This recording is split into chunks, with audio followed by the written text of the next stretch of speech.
Der Sascha möchte mit seiner Gspusi über den Winter auf Marokko runterfahren. Aber die macht Schluss mit ihm und fährt allein, weil es findet, dass er nur zu viel an der Rosi hängt. Das Bärli kauft sich eine neue Pfad und tut ein Schmeckerts Wasser rauf und geht mit seinen Leuten zum Tanzen.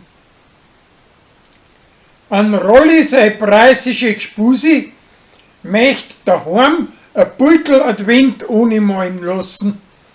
Und er kriegt es nicht gescheit mit und hat zuerst schon wollen, dass er es am Bugel aufbecken lassen möchte.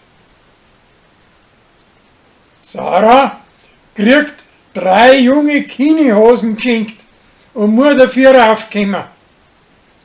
Und sie weiß alle noch nicht, ob ihrer die preisische Wirtstieren lieber ist oder ein junger Bursch aus dem Pfarrer seiner Jugendgruppen.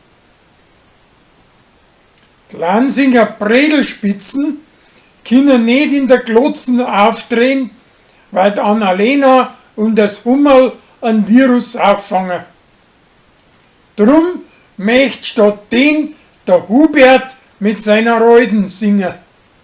Aber das ist die Fernsehleute nicht gut gemacht. Der Flori kriegt von Michi alle Monat 5 Tage lang frei, damit dass er seinen preisischen Schratzen besuchen kann. Das klang ihm aber nicht und drum sagt er zu der Josie, dass er ganz auf Köln aufziehen möchte.